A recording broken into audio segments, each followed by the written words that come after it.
नमस्कार दोस्तों, स्वागत है आप सभी का एक बार फिर से आपके अपने YouTube चैनल इम्प्रेसिव मैथ्स पर। आशा करता हूं कि आप सब अच्छे होंगे।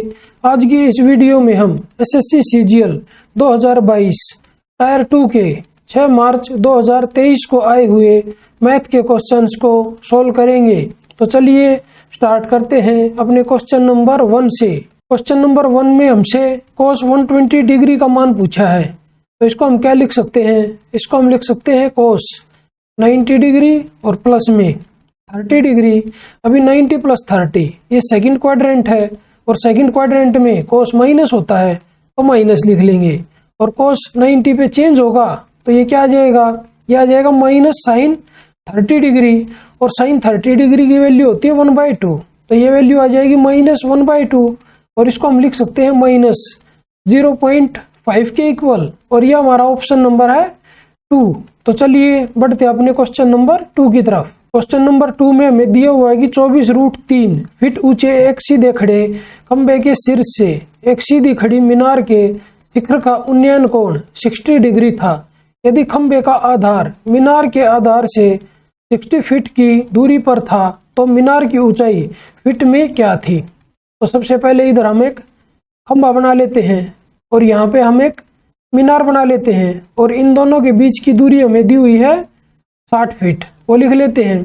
अभी हमें बताया हुआ है कि खंबे के शिखर से और मीनार के शिखर का जो उन्नयन कोण है वो 60 डिग्री है, मतलब जो ये एंगल है ये 60 डिग्री है और जो खंबे की ऊंचाई है वो हमें दी हुई है 24√3 फीट और हमें मीनार की ऊंचाई बतानी है। तो मीनार की ऊंचाई क्या हो जाएगी?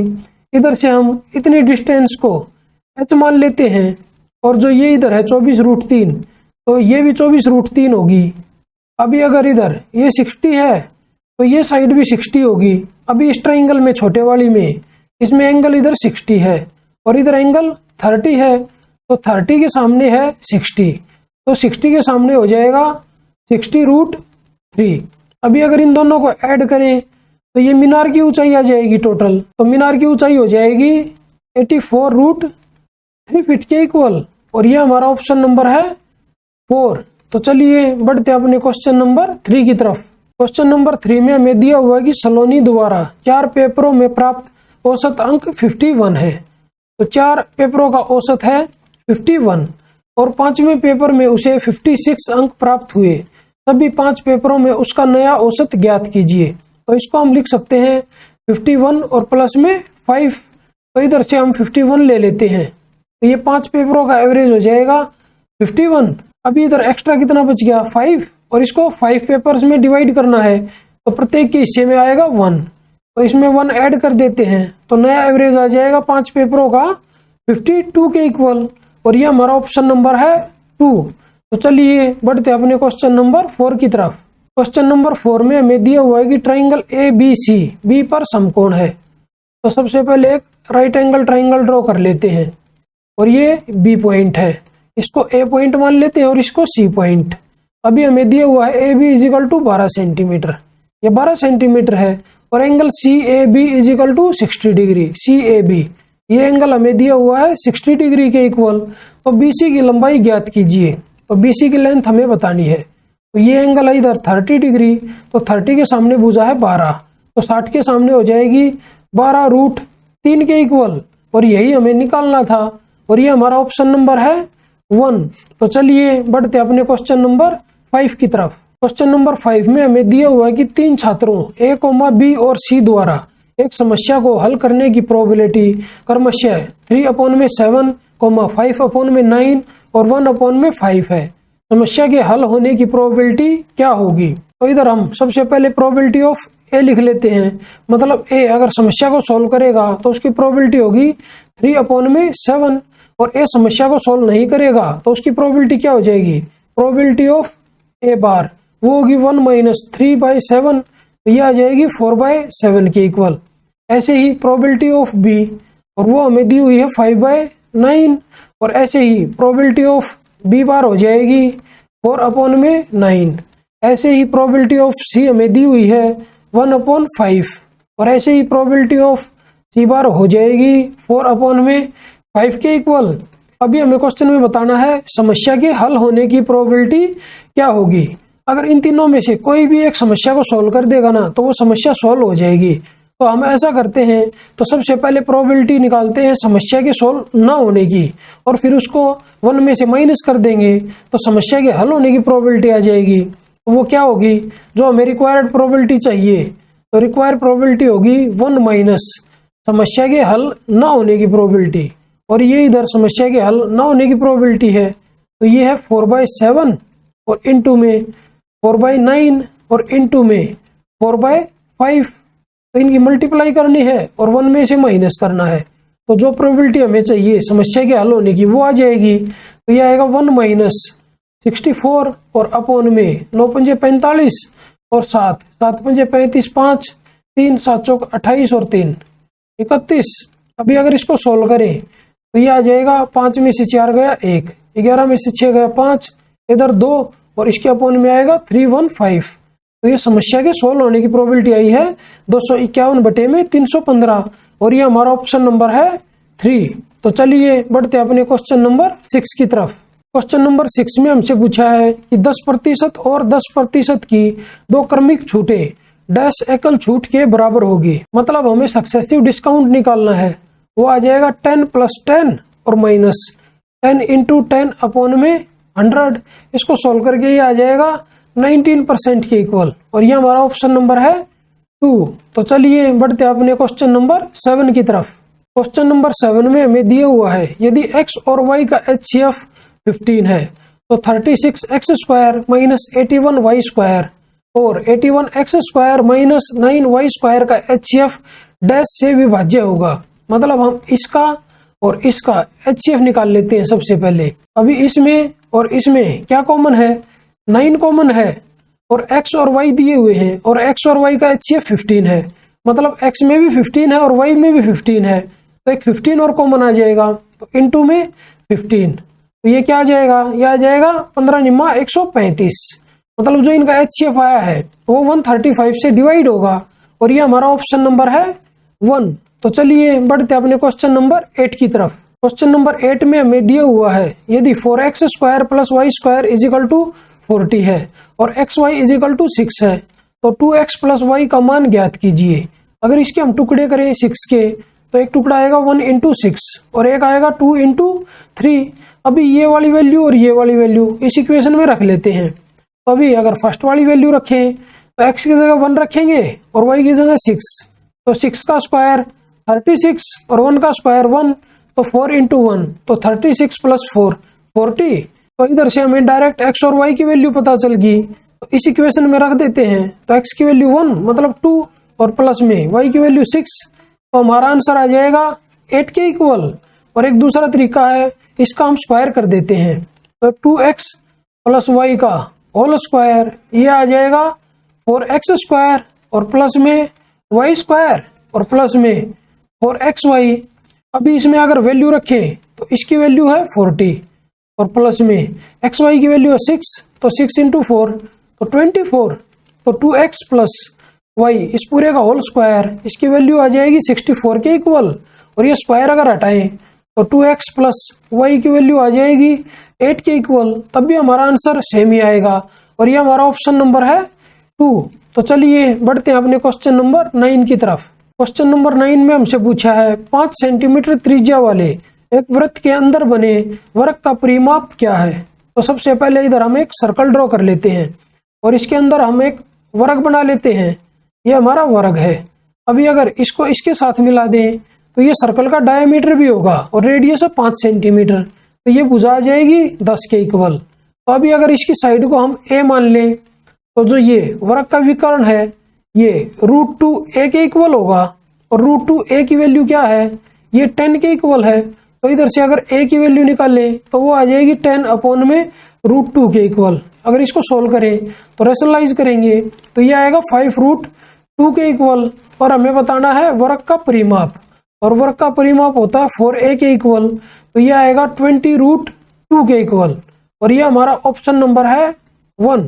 तो चलिए बढ़ते अपने क्वेश्चन नंबर 10 की तरफ। क्वेश्चन नंबर 10 में हमसे पूछा है कि निम्नलिखित में से m के किस मान से समीकरण निकाय 18x minus 72y plus 13 is equal to 0 और 7x minus my minus 17 is equal to 0 का कोई हल नहीं होगा और कोई भी हल ना हो, उसके लिए कंडीशन होती है a1 by a2 equal to b1 by b2 not equal to c1 by c2। अभी a1 क्या है, ये a1 है, ये b1 है और ये c1 है, ये a2 है, ये b2 है और ये c2 है। तो a1 की वैल्यू है 18 और a2 की वैल्यू है 7 और इक्वल टू b1 की वैल्यू है माइनस 72 और अपॉन में ये b2 की वैल्यू है माइनस m और नॉट इक्वल टू c1 की वैल्यू है 13 और अपॉन में इधर से c2 की वैल्यू है माइनस 17। तो ये इसके इक्वल नहीं है तो इसको तो छोड़ो, ये लास्ट वाली जो टर्म है। अब इन दोनों को देखो, अभी माइनस से माइनस कट हो जाएगा। ये इसका कितने गुना है, ये इसका 4 गुना है, तो ये 7 का 4 गुना होगा जो m होगा। तो m की वैल्यू यहाँ से आ जाएगी 28 के इक्वल और वही हमें बतानी थी और ये हमारा ऑप्शन नंबर है 2। तो चलिए बढ़ते अपने क्वेश्चन नंबर 11 की तरफ। क्वेश्चन नंबर 11 में हमें दिया हुआ है यदि 80 लीटर दूध के विलयन में 60% दूध है तो विलयन में दूध को 80% बनाने के लिए कितना दूध मिलाना चाहिए। तो इसमें दूध है 60%, तो इधर लिखते हैं तो उसमें हम दूध अगर मिलाएंगे तो वो 100% दूध होगा और उसके बाद क्या होगा, वो जो विलयन बनेगा उसमें 80% दूध होगा, तो उसको हम बीच में लिख लेते हैं। अभी इसमें हम एलिगेशन लगा देते हैं, तो 100 माइनस 80 तो इधर 20 आएगा और 80 माइनस 60 तो इधर भी 20 आएगा, तो ये रेशियो आ जाएगा 1:1 का। अभी 60 के नीचे क्या है, 1 है और 1 की वैल्यू क्या है क्वेश्चन में, 1 की वैल्यू है 80 के इक्वल, तो इधर भी 1 आया है तो इस 1 की वैल्यू भी होगी 80 के इक्वल, मतलब हमें इतना दूध मिलाना पड़ेगा उस विलयन में। तो ये हमारा ऑप्शन नंबर है 2। तो चलिए बढ़ते अपने क्वेश्चन नंबर 12 की तरफ। क्वेश्चन नंबर 12 में हमें दिया हुआ कि रेशमा साइकिल से 45 किलोमीटर की दूरी 15 किलोमीटर प्रति घंटा की चाल से, मतलब उसको यहाँ 3 घंटे लगेंगे, कोमा कार से 80 किलोमीटर की दूरी 40 किलोमीटर प्रति घंटा की चाल से, यहाँ पे उसको 2 घंटे लगेंगे और पैदल चलकर बाकी 6 किलोमीटर की दूरी 2 किलोमीटर प्रति घंटा की चाल से तय करती है और यहाँ पे उसको 3 घंटे लगेंगे। पूरी यात्रा के लिए उसकी औसत चाल ज्ञात कीजिए 2 दशमलव स्थान तक पूर्णांकित। एवरेज स्पीड होती है टोटल डिस्टेंस और अपॉन में टोटल टाइम, तो टोटल डिस्टेंस कितना है 45 किलोमीटर और 80 किलोमीटर 125 और 6 किलोमीटर ये तो 131, तो टोटल डिस्टेंस जो है वो है 131 किलोमीटर और टोटल टाइम कितना है 3 और 2 5 और 3 8, तो 8 से इसको डिवाइड करेंगे और ये था 16 8 128, तो यहाँ पे 16 आएगा और पॉइंट। अभी अगर हम अपने ऑप्शन देखें तो हमारा एक ही ऑप्शन है जो 16 से स्टार्ट होता है और वो है option number 3 16.38 kilometre per hour और यही हमारा राइट आंसर हो जाएगा। तो चलिए बढ़ते हैं अपने क्वेश्चन नंबर 13 की तरफ। क्वेश्चन नंबर 13 में हमें दिया हुआ है कि ए बी और सी ने 3:4:8 के अनुपात में पूंजी निवेश की, व्यापार अवधि के अंत में उन्हें 2:3:5 के अनुपात में लाभ प्राप्त हुआ, उनके निवेशित समय का अनुपात क्या है।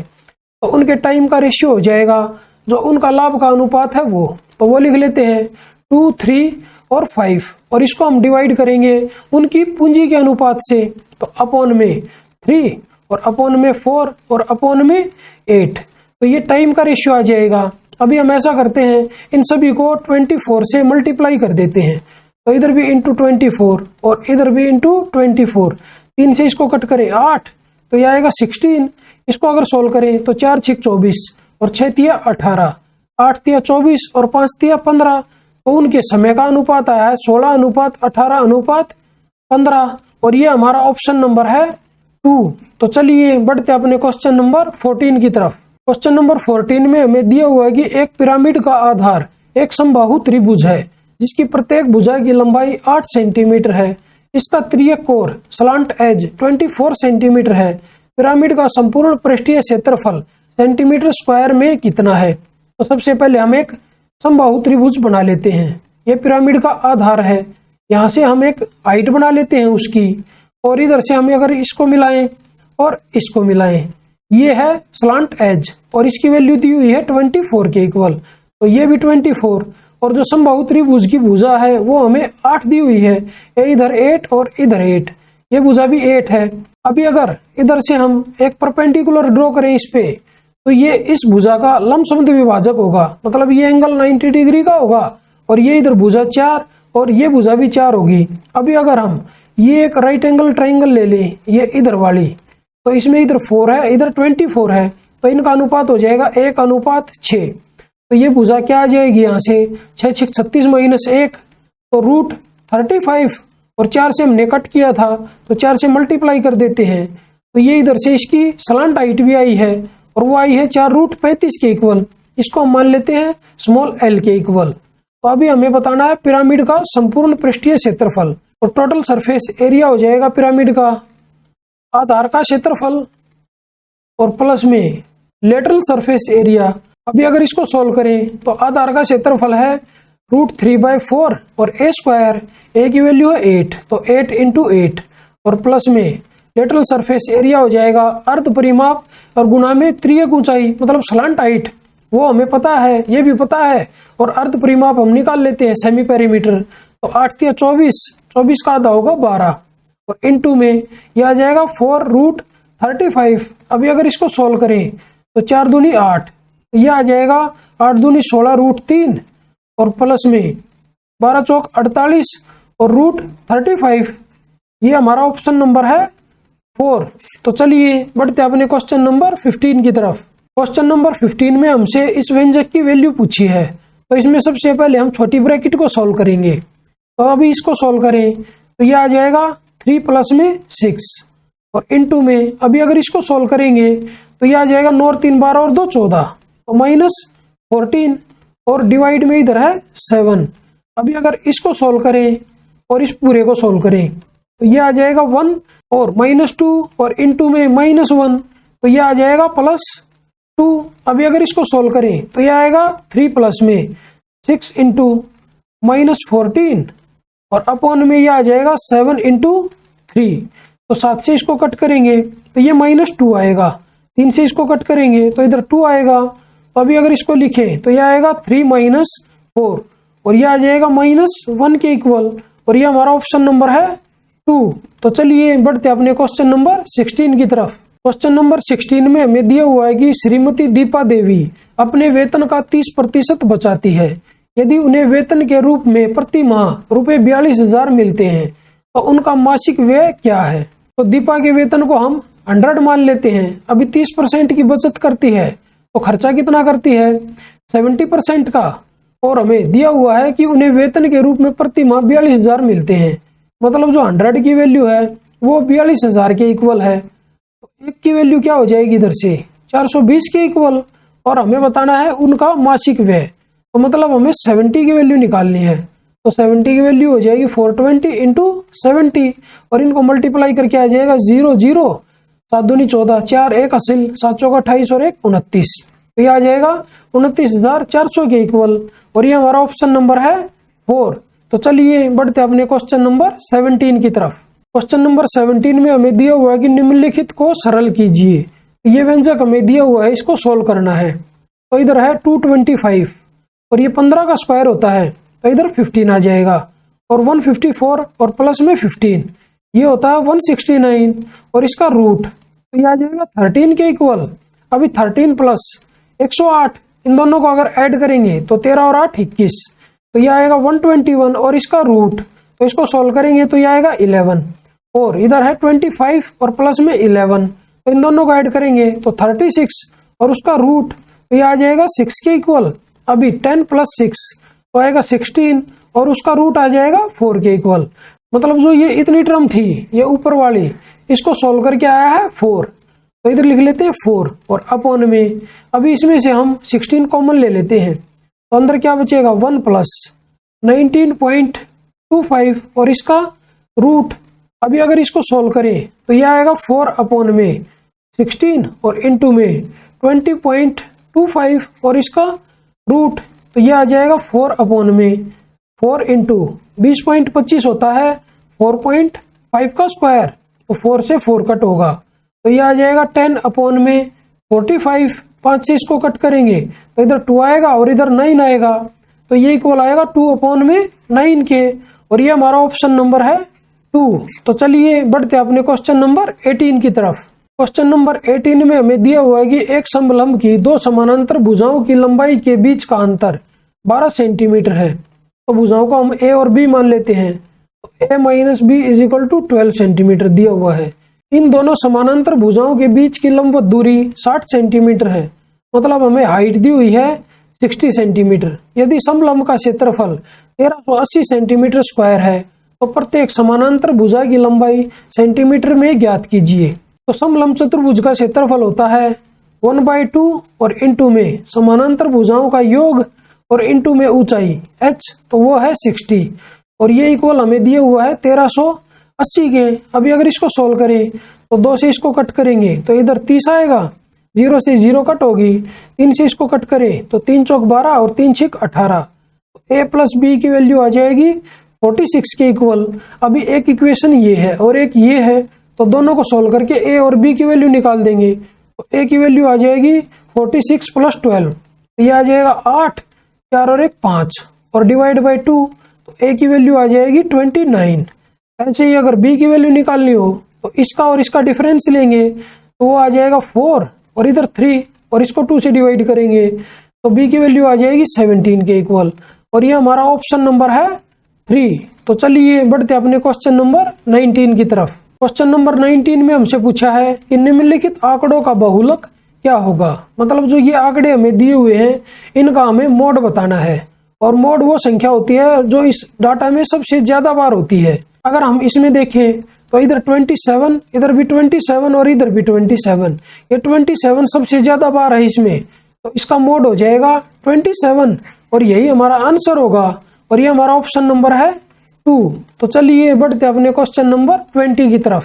क्वेश्चन नंबर 20 में हमसे पूछा है कि 125 4216 निम्नलिखित में से किस संख्या से विभाज्य है, और ये हमें देखते ही पता चल रहा है कि एक सम संख्या है, तो ये किसी भी विषम संख्या से डिवाइड नहीं होगी।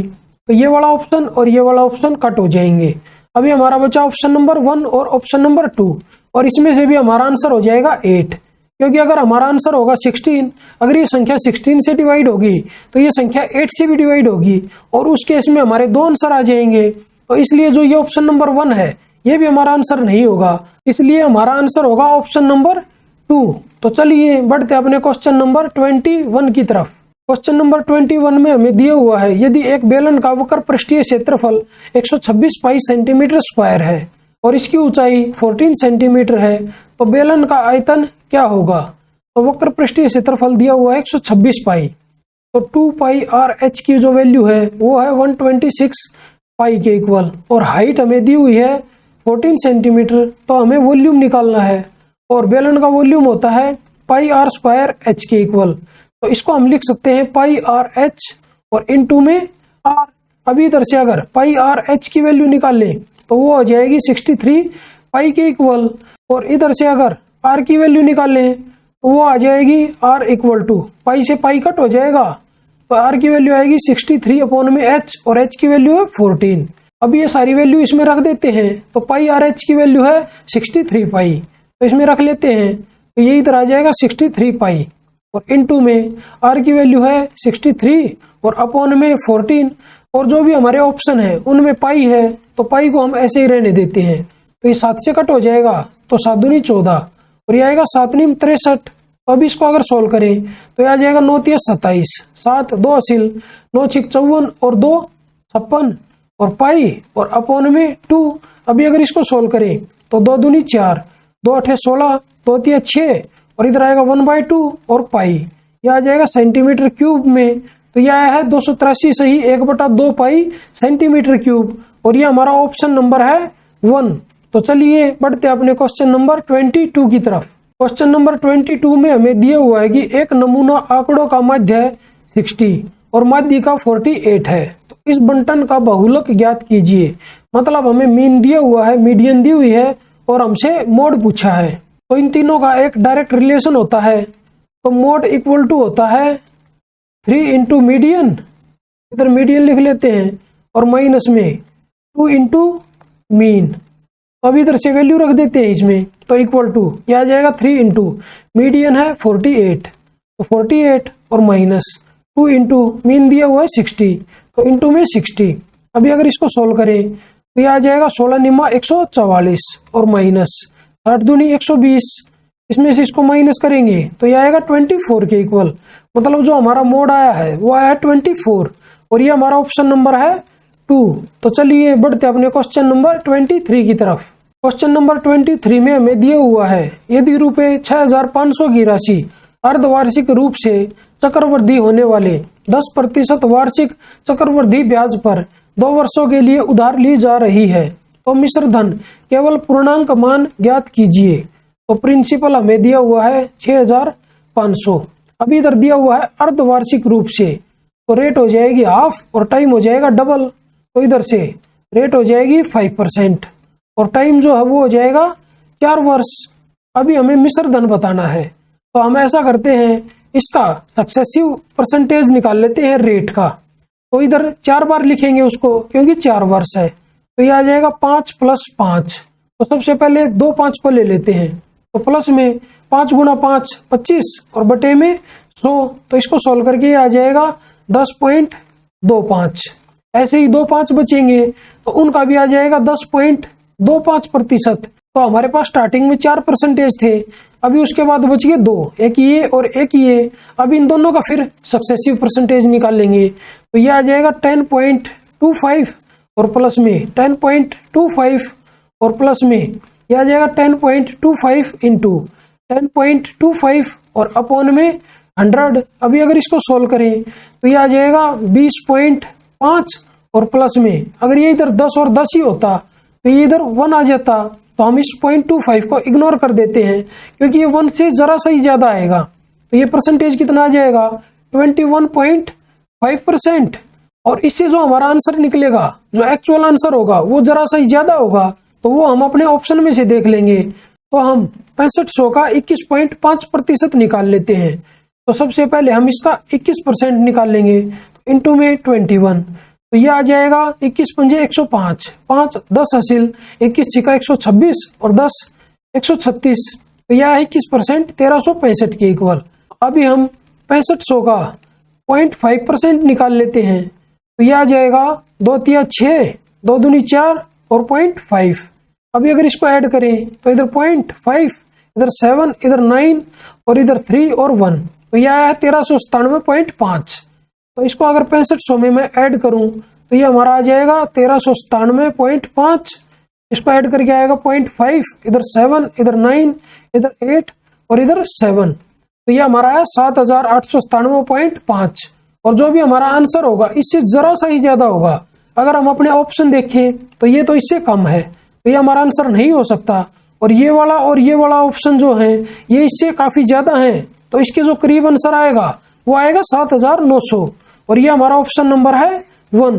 तो चलिए बढ़ते अपने क्वेश्चन नंबर 24 की तरफ। क्वेश्चन नंबर 24 में हमें दिया हुआ है कि 6 वर्ष पहले ए और बी की का अनुपात 7:5 था। तो इधर ए और बी लिख लेते हैं, उनके का अनुपात है 7:5 और ये 6 साल पहले है। अब से 4 वर्ष बाद उनकी आयु का अनुपात 11:9 होगा।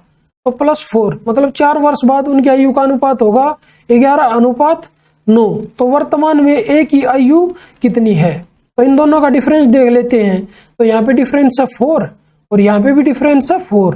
तो इस 4 की वैल्यू हो जाएगी ये 6 और प्लस में 4, तो 4 की वैल्यू आ जाएगी 10 के इक्वल। तो 1 की वैल्यू अगर निकाल ले तो वो आ जाएगी 2.5 के इक्वल। अभी हमें बताना है ए की वर्तमान आयु, और ए की वर्तमान आयु होगी 7 इंटू में 2.5 और प्लस में 6, क्योंकि जो ये एज आई है ये 6 साल पहले आई है, इसमें 6 ऐड करेंगे तो ये वर्तमान आयु आ जाएगी। तो ये आ जाएगा 7 दूनी 14 और 3.5, तो ये आएगा 17.5 और प्लस में 6, तो ये आ जाएगी 23.5 और इसको हम लिख सकते हैं 23 सही 1/2 वर्ष। और ये हमारा ऑप्शन नंबर है 1। तो चलिए बढ़ते अपने क्वेश्चन नंबर 25 की तरफ। क्वेश्चन नंबर 25 में हमें दिया हुआ है कि एक बेईमान व्यापारी अपने माल पर 50% अधिक मूल्य अंकित करता है और फिर उसके अंकित मूल्य पर 20% की छूट देता है। इसके अतिरिक्त वह एक दोषपूर्ण तराजू का उपयोग करता है जो 900 ग्राम के बजाय 1 किलोग्राम दिखाता है उसका शुद्ध लाभ प्रतिशत निकटतम पूर्णांक तक क्या होगा। तो पहले वाली कंडीशन में वो 50% अधिक मूल्यांकित करता है और फिर 20% की छूट देता है। तो इस तरह उसको जो लाभ मिलेगा वो होगा 50 और माइनस में 20 और माइनस 50 इंटू 20 और अपॉन में 100। तो ये आ जाएगा, इधर इनका डिफरेंस 30 और उसमें से हम माइनस करेंगे 10 को, तो ये आ जाएगा 20%। तो 20% का लाभ तो उसको फर्स्ट कंडीशन से मिल जाएगा और दूसरी कंडीशन में वो 1 किलोग्राम के बजाय 900 ग्राम ही देता है, मतलब वो 100 ग्राम का प्रॉफिट लेता है। कितने पे? 900 ग्राम पे। और परसेंटेज में अगर इसको निकाल लें तो 100 से मल्टीप्लाई, तो ये प्रॉफिट का परसेंटेज उसका आ जाएगा 100 अपॉन में 9%। अभी एक परसेंटेज ये है और एक ये है, तो दोनों का सक्सेसिव परसेंटेज निकाल देते हैं, तो वही उसका प्रॉफिट परसेंटेज हो जाएगा ओवरऑल। तो ये आ जाएगा 20 और प्लस में 100 अपॉन में 9 और प्लस में 20 इंटू 100 अपॉन में 9 और अपॉन में 100, तो 100 से 100 कट हो जाएगा, तो ये आ जाएगा 20 प्लस में 120 और अपॉन में 9। 3 से इसको कट करेंगे तो 3 तिया 9, इधर आएगा 40, तो ये आ जाएगा 20 और प्लस में 13 से ही 1/3%, तो 16 के ये आ जाएगा 33 1 अपॉन में 3%। तो इसको हम लिख सकते हैं 33% के इक्वल, क्योंकि हमसे पूछा है निकटतम पूर्णांक तक, तो हमारा आंसर आ जाएगा 33 और ये हमारा ऑप्शन नंबर है 1। तो चलिए बढ़ते अपने क्वेश्चन नंबर 26 की तरफ। क्वेश्चन नंबर 26 में हमसे एक समबहुभुज के विकर्णों की संख्या पूछी है जिसके अंत्य कोणों का योग हमें 2700 डिग्री के इक्वल दिया हुआ है और किसी भी बहुभुज के अंत्य कोणों का योग होता है n-2 इंटू 180 डिग्री और यह हमें दिया हुआ है 2700 के इक्वल।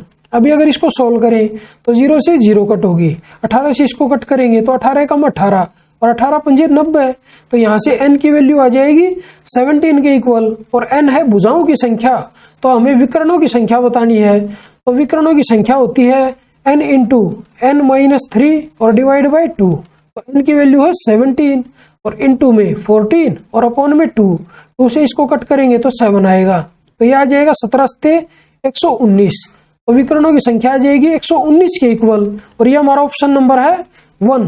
तो चलिए बढ़ते अपने क्वेश्चन नंबर 27 की तरफ। क्वेश्चन नंबर 27 में हमें एक समबाहु त्रिभुज PQR का केंद्रक L दिया हुआ है। तो सबसे पहले हम एक समबाहु त्रिभुज बना लेते हैं, ये है P, ये Q और ये R और इसका केंद्रक है यहाँ पे L। यदि PQ इजिकल टू 6 सेंटीमीटर है, ये भुजा 6 सेंटीमीटर है, तो PL की लंबाई क्या है?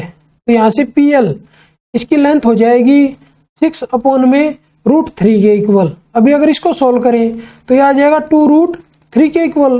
रेशनलाइज करके सोल्व किया हमने इसको और ये हमारा ऑप्शन नंबर है 1। तो चलिए बढ़ते अपने क्वेश्चन नंबर 28 की तरफ। क्वेश्चन नंबर 28 में हमें दिया हुआ है कि 5 वर्षों में रुपए x की राशि पर साधारण ब्याज मूलधन का 2/5 है, ब्याज की वार्षिक दर क्या है? तो x को हम 5 मान लेते हैं, तो अगर हमारा प्रिंसिपल 5 रुपए है तो हमारा जो सिंपल इंटरेस्ट है वो 2 रुपए हो जाएगा और टाइम हमें दिया हुआ है 5 वर्ष। तो हमसे रेट ऑफ इंटरेस्ट पूछी है, तो इधर से रेट आ जाएगी 2 इंटू में 100 और अपॉन में प्रिंसिपल 5 और इंटू में टाइम 5, तो 5 5 25 से ये 4 पे कट होगा, तो रेट ऑफ इंटरेस्ट आ जाएगी 4 दूनी 8% के इक्वल और ये हमारा ऑप्शन नंबर है 2। तो चलिए बढ़ते अपने क्वेश्चन नंबर 29 की तरफ। क्वेश्चन नंबर 29 में हमें दिया हुआ है कि A और B मिलकर एक कार्य को 48 दिन में पूरा कर सकते हैं। तो यहाँ पे हम लिख लेते हैं A प्लस B किसी काम को 48 दिन में करते हैं। A B का 4 गुना कार्य कुशल है, मतलब हमें A और B की एफिशिएंसी का रेशियो दिया हुआ है। अगर B की एफिशिएंसी 1 है तो A की एफिशिएंसी हो जाएगी 4 और ये एफिशिएंसी का रेशियो आया 4:1। B अकेले कार्य को कितने दिनों में पूरा कर सकता है ये हमें बताना है। तो A और B एक दिन में कितना काम करेंगे? 4 + 1 5 और A प्लस B पूरे काम को कितने दिन में करते हैं? 48 दिन में। तो टोटल वर्क यहाँ से आ जाएगा 48 और इंटू में 5 और हमें बताना है B अकेले कार्य को कितने दिन में करेगा। तो B की एफिशिएंसी है 1, तो इसको 1 से डिवाइड कर देंगे तो यह आ जाएगा 48 पंजे 240 दिन, मतलब B उस काम को 240 दिन में करेगा और ये हमारा ऑप्शन नंबर है 2। तो चलिए बढ़ते अपने क्वेश्चन नंबर 30 की तरफ। क्वेश्चन नंबर 30 में हमें दिया हुआ है कि 25 पैसे, 50 पैसे, रुपए 2 और रुपए 5 के सिक्कों की संख्याओं का अनुपात क्रमशः 5:4:3:1 है। तो इधर हम लिख लेते हैं 25 पैसे, 50 पैसे और 2 रुपए और 5 रुपए, और इनकी संख्याओं का अनुपात हमें दिया हुआ है 5:4:3:1। ये संख्या का अनुपात है।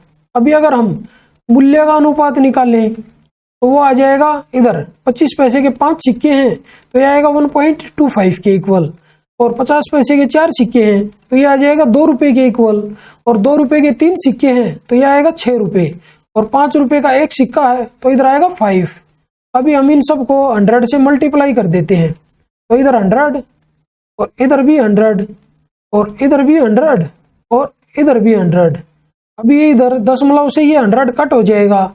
अभी इन सभी को 25 से कट कर लेते हैं, तो 25 पंजे 125, 25 चौका 100 और 4 दूनी 8, 25 चौका 100, 4 छिक 24 और 25 चौका 100, 4 पंजे 20।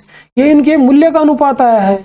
अगर इन सबको ऐड करें तो 24 और 20 44, 44 और 8 52, 52 और 5 57, और 57 की वैल्यू क्वेश्चन में हमें दी हुई है 285 के इक्वल, क्योंकि हमें बताया हुआ है यदि सिक्कों की कुल राशि रुपए 285 है तो 57 को हम रखेंगे 285 के इक्वल, और ये 57 का 5 गुना है। अभी क्वेश्चन में हमसे पूछा है तो 25 पैसे और रुपए 5 के सिक्कों की संख्या के बीच अंतर क्या होगा। तो अभी इधर जो भी कुल मूल्य आएगा सिक्कों का वो 5 के मल्टीपल में आएगा, तो इंटू में 5, तो ये इधर 25 रुपए होंगे, और हमें 25 और 5 का डिफरेंस निकालना है तो इधर रुपए निकाल लेते हैं, तो इंटू में 5, तो ये आ जाएंगे इधर 100 रुपए।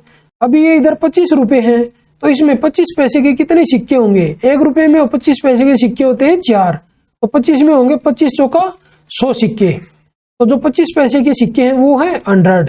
ऐसे ही अभी इधर है 100 रुपीज और 5 रुपए का 1 सिक्का है, तो टोटल सिक्के कितने हो जाएंगे, इधर 5 से इसको डिवाइड कर देंगे तो ये आ जाएंगे 20 सिक्के। तो इन दोनों का डिफरेंस हमें बताना है, तो इन दोनों का डिफरेंस है 80 के इक्वल, और ये हमारा ऑप्शन नंबर है 2।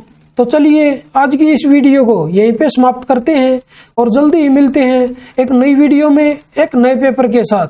तब तक के लिए बाय बाय, टेक केयर। अगर आप लोगों को ये वीडियो पसंद आई हो तो इस वीडियो को लाइक कीजिए, अपने दोस्तों के साथ शेयर कीजिए, और अगर आप मेरे चैनल पर नए हैं तो मेरे चैनल को सब्सक्राइब जरूर कीजिए। और अगर आप लोगों को इस क्वेश्चन पेपर की पीडीएफ बाइलिंगुअल में चाहिए तो मेरे टेलीग्राम चैनल इंप्रेसिव मैथ्स को ज्वाइन करना ना भूलें। धन्यवाद।